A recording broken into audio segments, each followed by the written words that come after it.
Welcome to the Along the Gravel Road podcast. I'm your host, Chelsea Barona, and we're trying to change and facilitate conversations around mental health. So thank you so much for joining us and being a part of this. Today's guest is Elizabeth Ray. I worked with her during my counseling internship, and I've been really excited to reconnect with her and her husband to produce this podcast. And also today we're going to talk to her about her experience as an addiction counselor and a little bit about her personal mental health journey. So I'm really excited to see her. Before we jump in, I do want to talk about an amazing production company that is producing this podcast, Rhea Media Group. If you're looking for a company that can deliver an amazing product and an experience, then Rhea Media Group is who you need to call. They specialize in weddings, podcasts, commercials, YouTube, business promotions, and it's really been great to work with a company who strives to create this experience for their clients. And so you're not just a number to them. They take the time to build these relationships. Trust me, I know from experience. We've been working together for a little bit now, and it's been amazing. And they put up with me, which is a great thing. So you can check out their website at rheamediagroup.com. That's RHEA mediagroup.com, or give Ken a call at 225-772-7504. Hello, Elizabeth. Hi, I'm really excited to see you too. Yeah, thanks so much for being here. I have been it's been so awesome we did the internship. We were together so often. We had so many great conversations, and I learned so much from you. So thank you so much for that experience. And so when it was, came time to do this podcast, there was really no question, and it was just an excuse to see you again. So yes, I've been really excited to reconnect, and I'm excited to have this conversation today because, like I said, my experience here at this internship site with working with you and Angela was really impactful for me in my journey, and has been I use a lot of the tools that I learned here in the stuff that we're doing with the nonprofit, with this podcast, and then in my everyday life. So it's been really special. So thank you for that. Yeah. So I can't wait to share your story with our audience. And if you want to just start a little bit about your personal journey, and then we can kind of move on to what you do professionally. Yeah, definitely. So if we're talking about mental health and any struggles that I've had, I think that I have come to realize that a lot of it has revolved around anxiety. I think that anxiety is something that is talked about a lot more now than it was when I was, let's say, 16. If you think about sort of the landscape of mental health when I was a teenager, people didn't talk much about it, or maybe I just didn't hear because I was a teenager. Right. I'm not sure. It's true. I'm not really sure, but I do feel like with the prevalence of social media and just thinking about TikTok, Instagram, YouTube, that whole world just sort of growing rapidly from about 2014, 2015 and on, depending on which platform. A lot of the mental health concerns, a lot of the mental health concerns, depression, anxiety, bipolar, you name it, it's somewhere on YouTube, it's somewhere on TikTok, it's somewhere on Instagram. And so those can be good. I mean, we won't get into how they can also be really bad for that, but those can be good for just helping you identify, that something is off. I knew something wasn't quite right. This can't be the way that other people are. Yeah. But I couldn't put my finger on what it was. So I had my first panic attack when I was 16. It shocked me. I had no clue what was happening to me. I thought I was dying of a heart attack at, 16 years old. And really, I was just in a super academically rigorous high school and had a lot due within 1 week, and grew up with parents that are a little more on the anxious side, whether or not they'd admit it. And so that sort of launched my anxiety journey. I have found that my anxiety shifts, and I'll think that it's gone, but it takes form in a different way, which has been very interesting to observe. I do feel oftentimes like I'm just someone who observes my own life, sort of takes a step back and just watches and notices. And I would recommend anybody watching this do that as well. Just notice. Don't judge yourself. Just notice these patterns and what's going on for you. But so it started with that panic attack when I was 16, and in my 20s, it sort of landed on my family. So irrationally, I was terrified my parents were going to die. Irrational fear that my parents were going to die. And it was all consuming. I couldn't sleep at night. I would cry. My parents don't even know this, but I would cry at night because I would be thinking about, are they going to die? And it wasn't until I was 25 and got into counseling that my therapist sort of helped me realize that my dad's dad died when my dad was 21. So I was having all of this anxiety because in the back of my head, my brain said, all right, this is it. Wow. It's just really interesting how our brains take in information and think, well, this is the way that it is. Yes. And so prepare yourself now. Within a few years, it shifted. I think the next shift was probably something to do with singleness, maybe. Like in my, 24, 25 years old, I was thinking, I'm never going to find anybody. I'm gonna die alone, and I don't even mean for marriage, just period. Yeah. I'm going to be lonely my whole life. Yep. Totally irrational again, because I had plenty of friends and no reason to think that I would not have friends when I die. But just dying alone was the next step, so I would stay awake at night and cry about that. So it shifted forms, and I think I thought I was better because I had gotten past the parent thing, but it started manifesting this way. Yep. And then in my late 20s, and one that had been ongoing for me until I recognized it as anxiety, I felt like my anxiety attacked my faith. Very interesting dynamic, something that I grew up very faithful, very faith oriented, always in church or doing something ministry oriented, had a lot of friends that shared the same faith. And in my late 20s, started feeling like that was spiraling, and I didn't know why. And it was scary to me because it wasn't just like a slow fade out of, well, I don't know if I really, this stuff doesn't really resonate with me. Like, I don't really want to go to church. It wasn't like that. It was scary. It was weird. And that was for several years until I recognized, oh, this is my anxiety again. Like now I haven't dealt with this. Yes. This is just the next thing my anxiety is going to attack.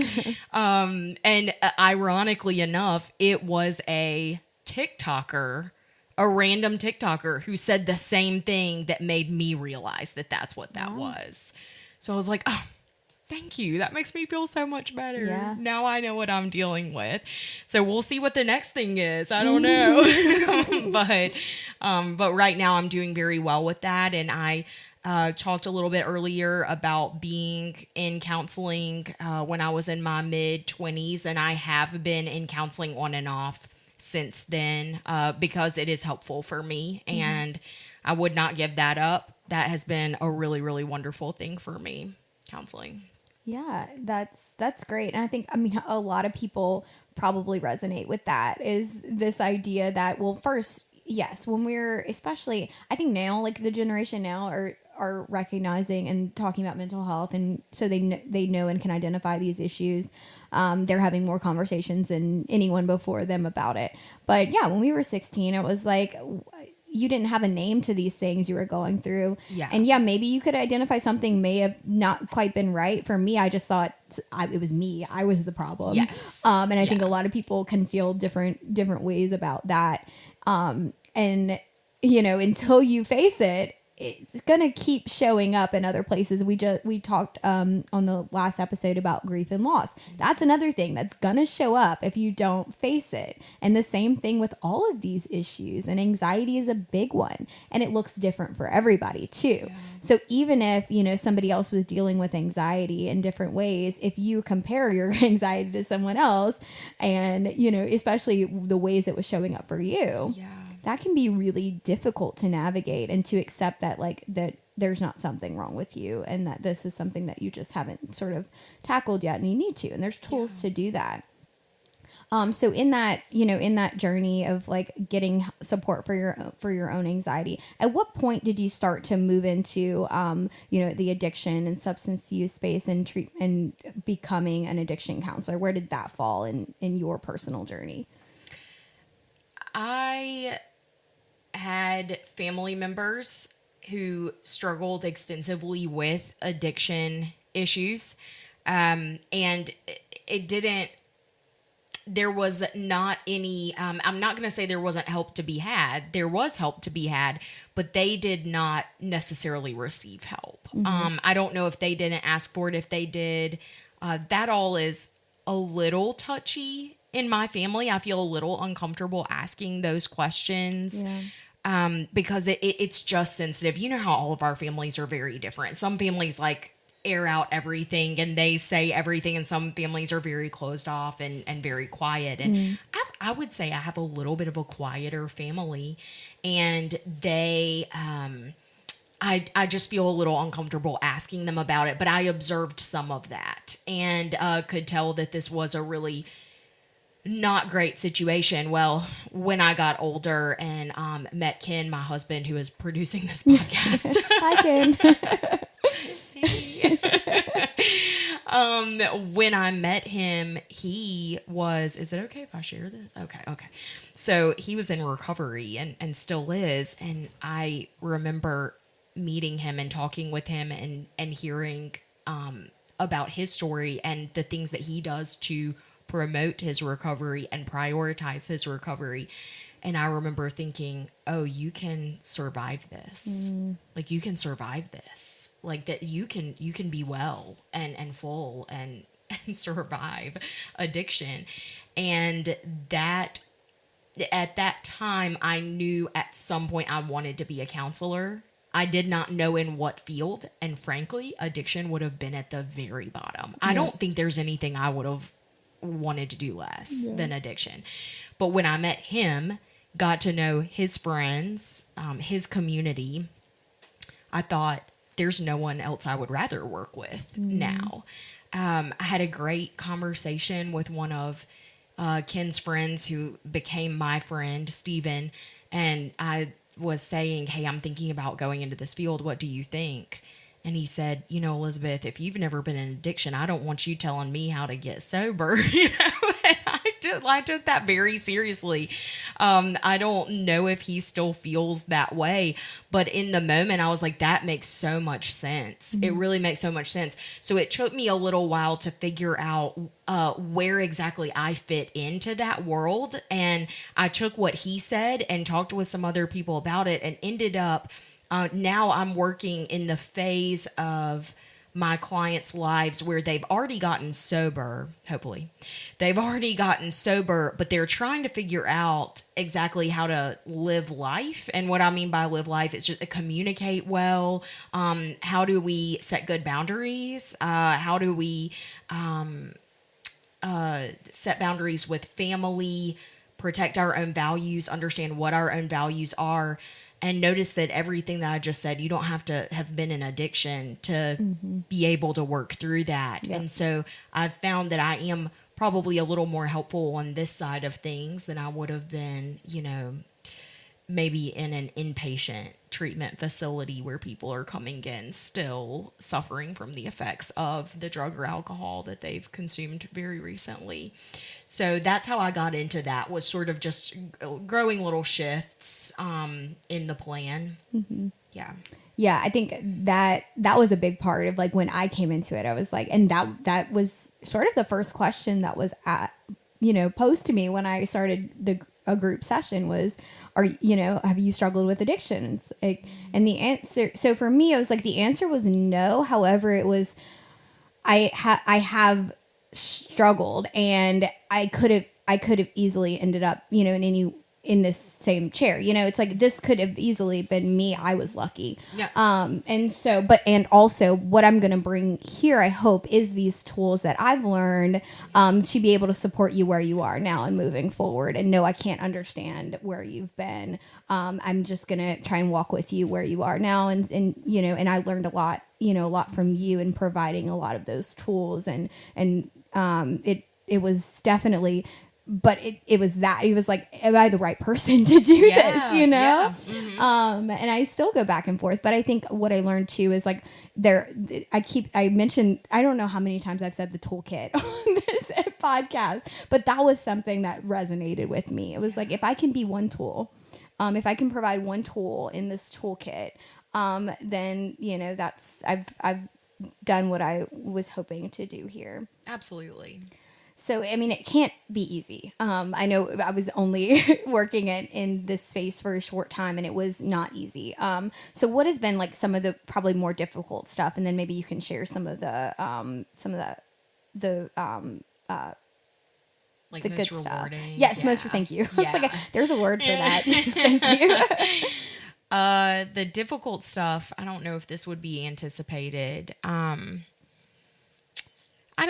The government and insurance they are being pulled in a lot of different directions. And I understand that. I try not to get easily frustrated with a lack of resources because benefit of the doubt, there are so many important things going on in our country and in the world that I understand that the government and insurance are trying to balance those things and take care of what they can take care of to the best of their abilities. So please don't hear any like resentment or anger toward that. And there's not a great there aren't a lot of resources given. In other words, what I'm trying to say is that we're trying to ask people to come into a field and work in a field that isn't as lucrative as another field that you could go into that maybe would have a little bit of an easier demographic. Is that the right way to say all of that? Yes.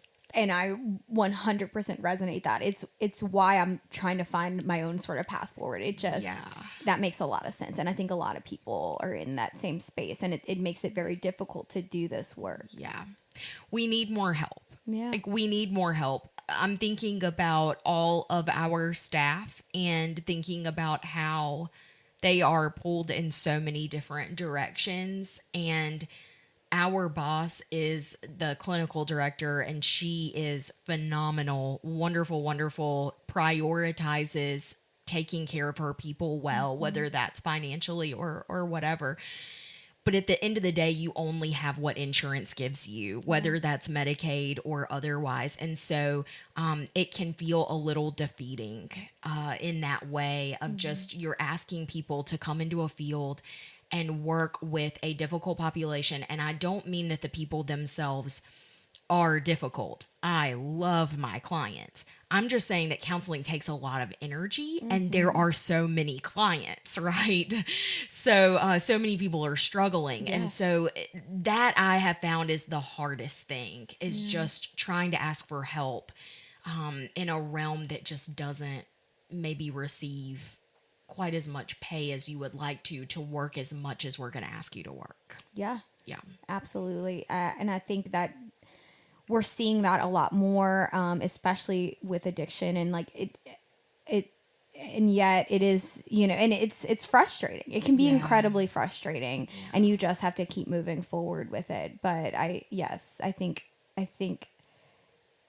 I don't have we don't have a solution for it, and so hopefully that the more that, the more that these needs are identified and that we can, continue to building these communities of support, the more that the resources will then be shifted toward being able to provide as much of that as possible. So that's a hope, Definitely. But I think that's definitely the struggle of a lot of professionals in this space, of a lot of counselors in this space. Yeah. And it's hard to see and not be able to do anything about. Definitely.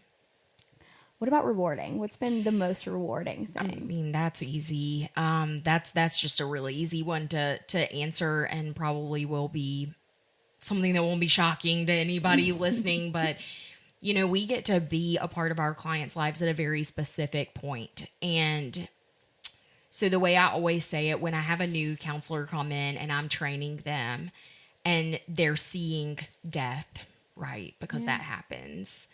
And they're seeing people going back on the streets, relapsing, not doing well. They start to get kind of jaded and overwhelmed. And I say, no. Your job is not to keep them sober. Your job is not to keep them off of the street. Your job is not to save their lives. You are there at a very specific time in their life to love them well, care for them well, teach them whatever you can teach them. In the counseling world, we call it unconditional positive regard, meaning that the moment that they walk through that door, we like you. You know, if you're a client, we like you. We want you to be here. We're excited that you're here, even if we don't know you yet. Like, we are excited about getting to know you. That's unconditional positive regard. And so have that for them, walk with them through it, and you are planting seeds. They might die. They might relapse, but you're planting seeds. So for every client that comes in that thrives in our program, thrives with me in individual counseling, does well, and I see that they were with me 2 years ago and they're still doing well, obviously that's incredibly rewarding, but it's also as rewarding to hear about somebody that I saw a year ago, and maybe we didn't hit everything that we could have hit, and maybe we didn't have like as good of a rapport. I wasn't as helpful, but another counselor got to her later, or another human got to her later, and he or she is doing really well now. And I know that's because we all planted seeds leading up to that. And when someone comes to me and to this facility and they do really well after that, it's not because of me or the facility. It's because a bunch of other people planted seeds that got them to the point where they met with us and started doing well, right? Absolutely. So it just takes a lot of people. And I would argue faith, God, higher power, whatever you want to call it. It takes a combination of those things. Just holistically well, physically, mentally, spiritually. We have to be holistically well, and to see people be like that from what they're coming from. That was a weird way to say that, but just seeing where they're coming from, man, it is amazing. And that point of being sort of that seed and or a piece of that longer journey of like the people that came before you, the people that are kind of going to come in people's lives after you. That was something that, you know, was shared with me when I worked here too, that really like got me through some of the like tougher sessions, some of the tougher stuff, you know, to be able to just understand that and to sort of let go too of, you know, that I played my role, and, you know, or to celebrate that too. And in ways that were really exciting, and to see like the good stuff come out of it. So I love that. And I think that can also translate to any parts of our lives, right? Like the people that we're around, the people that we have made an impact on, or that we've been a part of their lives, or maybe we didn't exactly impact them the way we would have liked to, or been a part of their journey in a way we would have liked to. Still, like that helped to get them, that brought them to the next space, or that set them up for wherever they went next. And I think you can think about that in two ways. You know, you can have a positive impact, and you can be a part of someone's journey in a positive way. And sometimes you maybe aren't. And all of it though propels us forward to the next step. And so it's important not to get too stuck and set on like that moment, especially in this work, I think. So I really like that, and thank you for sharing that. And I don't want to get too, I definitely want to, we'll talk about addiction and in this space. But I also, you shared about your anxiety and what that has looked like for you. How does that fit with the work you're doing? How does you're taking care of your own mental health fit in with what you're doing? Yeah. I mean, I'm definitely a counselor who uses my own tools that I give to other people on myself. That's good. But yeah, I'm just big on that. Yeah. I would say, first of all, I do whatever I can. And this, of course, is a personal thing, but you're asking me, so I'm going to answer yes, for me. absolutely. But I am really big on making sure that I am cared for spiritually, probably first of all. So I have my avenues for doing that. I've found a mixture or a combination of things that that helps me with that. And so I'm very confident in that area. I keep that up. I also have really incredibly strong, intimate relationships with friends. I have very, very strong friendships that are such a blessing in my life, that I have a hard time. I have to prioritize because I'm very, very busy. Like you're not, anybody else here, but I'm very, very busy. I have to prioritize friendships. And that can be difficult, but I prioritize my friendships, and just having those people who understand me, know me, I understand and know them, is so amazing. And then also it's funny because I have to hold myself accountable because I am a counselor. So I'll be sitting there super anxious, stressed out, whining to Ken, and I'll be thinking in my head, what do I tell my clients to do when it gets like this? What do I tell them? You tell them to quit judging and just notice. Just notice, Elizabeth. What did you do today? When did the anxiety start? So I have to trace it back. And so I do that. I trace my anxiety back. And of course, anxiety isn't my only thing, but it's a great example since I've already brought it up. But I am held accountable by my clients, and frankly, I want to be able to say to them, hey, I had an episode myself, and you know what I did? I did this thing, and that's helpful. But I do prioritize it. Yeah. And that was something that you had said in the beginning that I meant to, come back to, was this idea of, taking the second to recognize and to actually like become self-aware and notice these things that, especially when your anxiety comes up or when these different things come up. Because too many times we're just kind of like pushing through. We're just trying to get to the next thing. Right. Just trying to, we're trying to get past, just go. Yeah. And instead of actually taking the time to recognize how we're feeling and how we're experiencing things. And especially with things like anxiety, or I think anything we're struggling with, that can be a really important step in being able to then move forward from it without judgment, of what we're experiencing. And so as we're like kind of wrapping up here, when you think in terms of like somebody who's struggling and also somebody who's trying to support somebody struggling, like what would you say to sort of both of those people? Because I mean, it's a lot. Wow. So someone who's struggling with addiction, first of all, know that there is free help available. You do not have to spend money to get help. Think about things in terms of, and I'm going to say it and then I'm going to come back to it. Think about AA, think about NA, GA if your issue is gambling. Those are all resources that you can just walk into a meeting and you do not have to take a copay or present your insurance card. You can go and observe. And some of you, I just totally turned you off. Some people, well, I've already done that. I've already tried that. Yes. And there are lots of different fellowships and lots of different communities within those groups. So if you tried a few meetings and didn't like it, find other meetings, right? Like keep going until you find your people because they are there. We're not snowflakes, right? We are all individual and different and unique, but we also have a lot of other people who can understand us if we let them and are willing to put in that work of vulnerability. So please keep trying that. If you have the resources, whether it's Medicaid or insurance, counseling is very helpful. So try that route as well.